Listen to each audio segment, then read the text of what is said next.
Howdy folks, Jambareeqi here. In today's video I'm going to be responding to a Patron request that was made over a year or so ago. I'm sorry it's late, really sorry. They asked me to review the anime series Gurren Lagann. Simon and his blood brother Camina live in an underground village, which is run by a chief who refuses to let his people go to the surface. Suddenly, a monster crashes down into the village and a teenage girl called Yoko comes to the rescue while armed with a gun. Luckily, Simon's glowing drill takes our heroes to a robot head. Simon manages to switch on the mecha. He not only uses it to defeat the invading creature, but also escape to the surface with Camina and Yoko. While on land, we learn that these spiral-powered mechs are called gunmen, which are piloted by beasts who work for the Spiral King, aka Lord Jenonen, a tyrant who forces humans to stay underground. All humans unite for a rebellion against the beasts, with Camina leading the way. He names this movement Team Gurren, and they take on Lord Jenonen's 4 generals, with hopes that one day they'll reach the Spiral King's palace.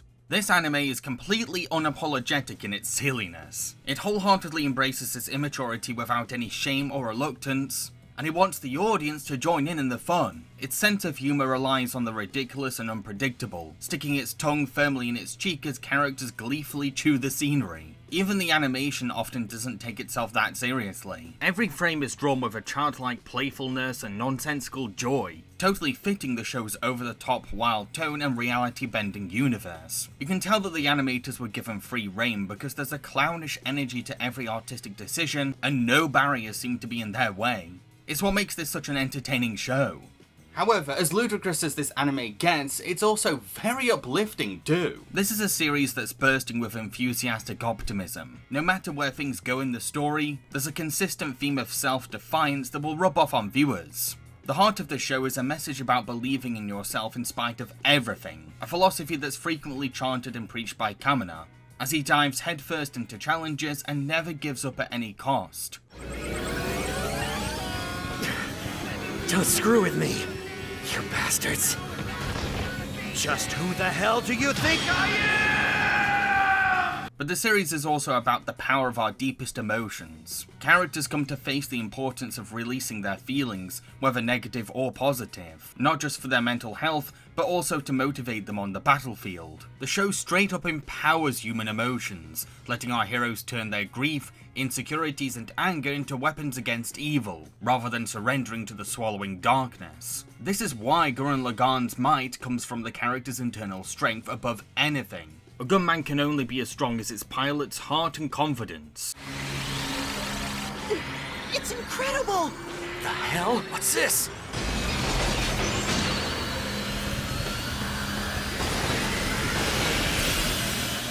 Wow, we were really able to combine. You were right, bro. You were right. Simon is introduced as a shy and nervous kid, someone who just wants to get by. But it's Camina who pushes him to be a stronger and more confident person. Out of everyone, he has the closest bond with Camina, so the whole believe in yourself mantra sinks into him the most. Just do it! Go on! I know you can do it, buddy! But I don't! Listen, Simon, don't believe in yourself. Huh? Believe in me! Believe in the Camina who believes in you! What's that mean? Like I said before, Camina is the one who preaches self-confidence and hope the most. He's the physical embodiment of the show's message. While he can sometimes be a pervy teen, and perhaps his horn dog ways can go too far from time to time, there's still something awe-inspiring about his relentless overconfidence, especially in a world where people feel powerless and oppressed. Listen up! This plan is pretty straightforward. First, we gunmen pilots will attack to draw the enemy's gunmen out into the open. While we're doing that, Simon will use Lagann to combine with that behemoth's head and take control of it away from them. Then, we'll use the captured behemoth to crush the enemy gunmen. At that point, the fight is ours. Are we clear? Yeah! Then there's Yoko. Yes, it's quite creepy that she's been designed for fan service when she's supposed to be 14 years old, but she's still a very strong and likable character. A defiant and backbone girl who doesn't take crap from anyone. Let me pilot Lagann. I can pilot that thing tomorrow instead of Simon. If I don't, next time you'll be killed for sure. I'll have Ron calibrated so that I can operate it. Behind her tough exterior though is someone with a lot of love to give to those she trusts. So much so that she ends up falling for Camina's charms. as she sees past his immaturity and into the burning soul within him. Nia is a character who comes later in the series. She's the sheltered daughter of Lord Jenonen, completely naive to the cruelty of her father. Her innocence is both a blessing and a weakness. She can be an objective outside of her social situations in the rebellion, plus she's a voice of peace in this war. So you're saying that you're willing to kill me simply because you were ordered to do so? Of course I am! What of it? If my father ordered you to take your own life, would you do that too? You've got this all wrong, Adine.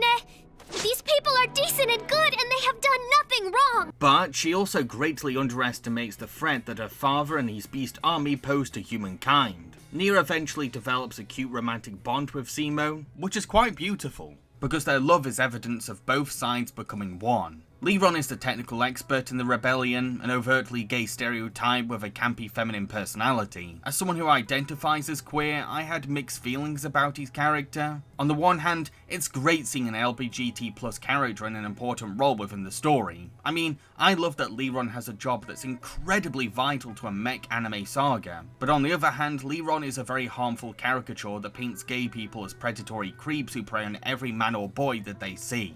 A stigma that we've tried to erase for ages. You'd never guess, but Ron here knows just about everything. And he's also the guy who takes care of our weapons maintenance. Seriously? Is that so strange? You want to give these fingers a dexterity test? You never know. You just might like it. There's also many other characters who join our heroes in their rebellion, but I don't have time to cover them all, I'm afraid. Even though this community of humans is incredibly vast and huge, there's a strong sense of camaraderie between them all. No matter how many fights or disagreements they have, they are always united with the same goal in mind. The whole crew end up becoming like one happy family, a dysfunctional and eccentric family, but a family nonetheless.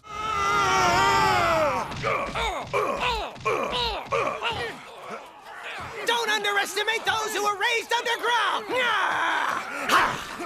We'll bust out of this place in no time flat! The world building for the show is impeccable as well. You really get an expansive scope of the grand world our heroes explore. It's a barren landscape and it's rare to find humanity, but when a society is found, it's given a unique background for existing in an oppressive world. This aspect of the show comes to the forefront when our heroes stumble upon an underground society who worship the head of a gunman and cope with overpopulation through a tradition of sacrifice. The episode opens up some thought-provoking questions about spirituality and culture, like who are we to judge how these people live? What can these people do under their circumstances? And who can really say what can or cannot be worshipped as a deity? For a really silly anime show, it can get pretty deep at times and make the audience think. The episode also introduces some new members to the rebellion, a group of children who were sent up ground with Kamina's team. Rossiu, a humble and contemplative disciple to his community's leader.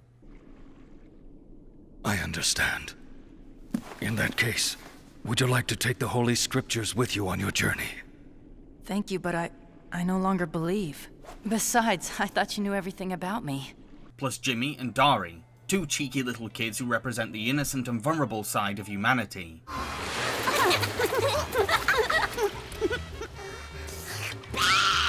Salty! Now, I think it's time I address the most heartbreaking part of the show. You see, even though Kamina has this beaming self-confidence and relentless determination, he does sadly lose one battle and dies. It's a death that not only dramatically shifts the crew's dynamic as a team and the rebellion's driving force, but also sends Simone down into a hole of loneliness, fear and uncertainty. His grief lasts for quite a while, which might annoy less patient viewers, but I really respect the anime for showing the harsh reality of losing a loved one, and letting Simone handle each stage of grief in his own time. We end up seeing another side to Simone, more bitter and defensive, but also very afraid. A kid without his big brother who doesn't know who he is on his own. So, Lagann, what's going to happen with us next? Are you just going to abandon me too? What the hell is it that you want me to do? I want to avenge Bro's death and I can't even do that! Yoko. You probably shouldn't. Nothing you could say right now can help him. You'll only make the hole in his heart bigger than it already is. However, once Simone embraces who he is, and realizes that Kamina can live on in spirit with him, he becomes his usual self again, and his coming-of-age arc reaches full circle. My bro is dead! He's gone! But he's right there on my back! and here in my heart, he lives on as a part of me! If you're gonna dig to the heavens! No matter what's in my way, I won't stop! Once I've dug through, it means that I've won! You what? What are you talking about? It's a brilliant way to help audiences cope with their own grief, because even though Camaraderie dies early on in the show, it never feels like he's actually gone. His ideology of self-belief carries on in episodes after his death, and it's like his ghost is still leading the rebellion. So what about Gurren Lagann's villain? Well, Lord Jenonen spends most of the show proudly sat on his throne, but unlike most antagonists who never move from their lair, it feels like he's earned the right to do so, because he never seems rattled by the ongoing human rebellion. He believes that the humans have no chance against him, not a single one, so no wonder he's just calmly sat in comfort with a smug smile. The fact that he's so self-assured that even his minions are afraid to question him or propose their own plan is testimony to this. Sito Mandra, you don't look pleased. Spiral King, you are both the immortal creator of this world and the monarch ruling over all within it. I haven't the slightest intention of questioning or defying your decisions. Then leave me. Yes, sire. Sire?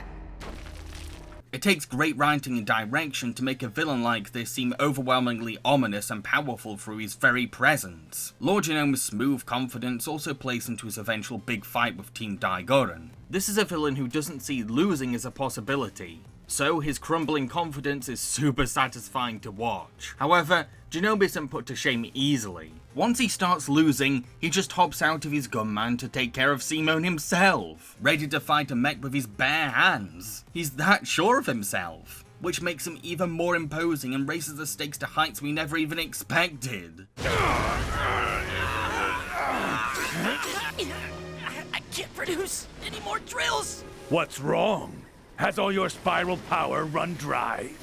Simone, if everyone's faith in you is the thing that gives you all of your strength, then I'll believe in you with every fiber of my being! So please win!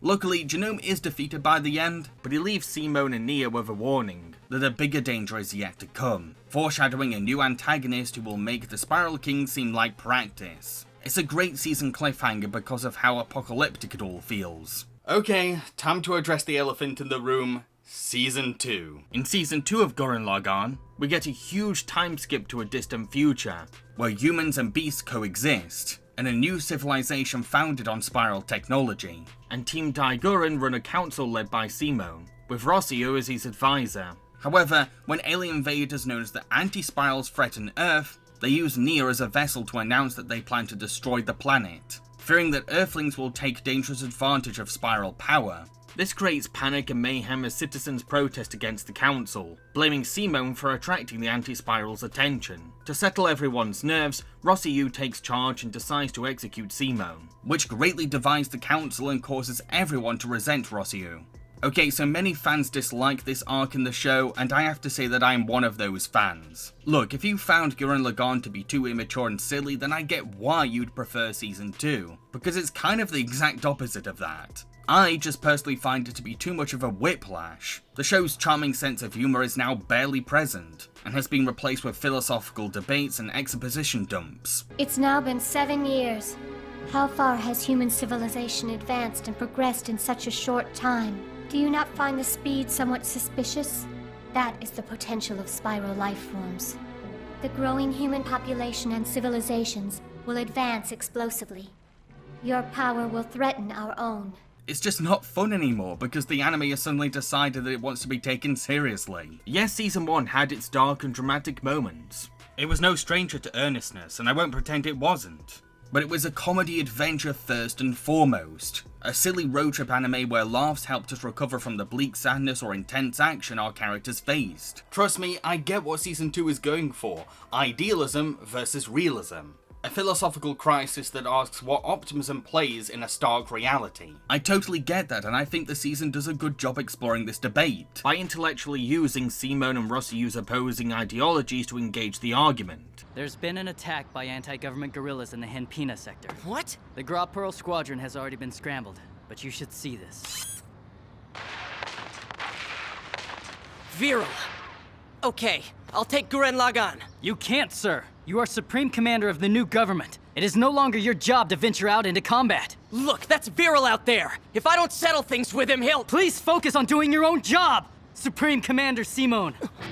So please don't assume that I just missed the point. I just couldn't get into the discourse at hand because this isn't the Gurren Lagann that I fell in love with anymore, but a very different anime that happens to have the same characters. It's a huge turn in overall tone, direction, and setting that we suddenly have to accept out of the blue, with little to no time to let us digest the huge time skip between seasons, or the new threat against our heroes. I felt like a little kid joyfully playing with my colourful, exciting toys, only for said toys to be taken away from me and replaced with academic philosophy books instead. Thankfully, the show returns to form in the Season 2 finale, in which Earth's gunmen go up against the anti-spirals and try to rescue Nia.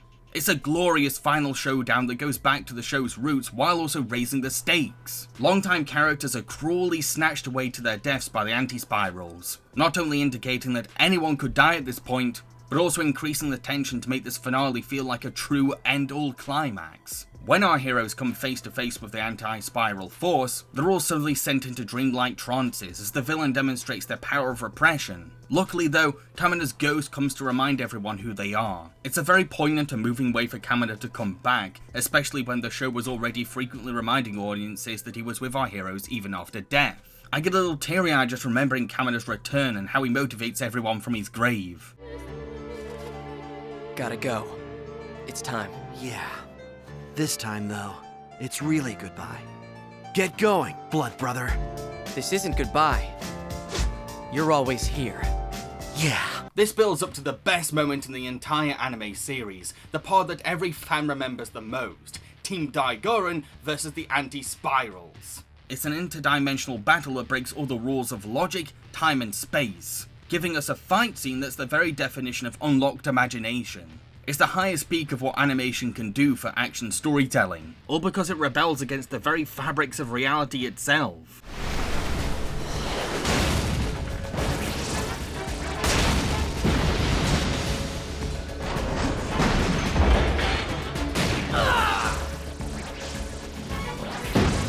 Spiral race! Is that all you have?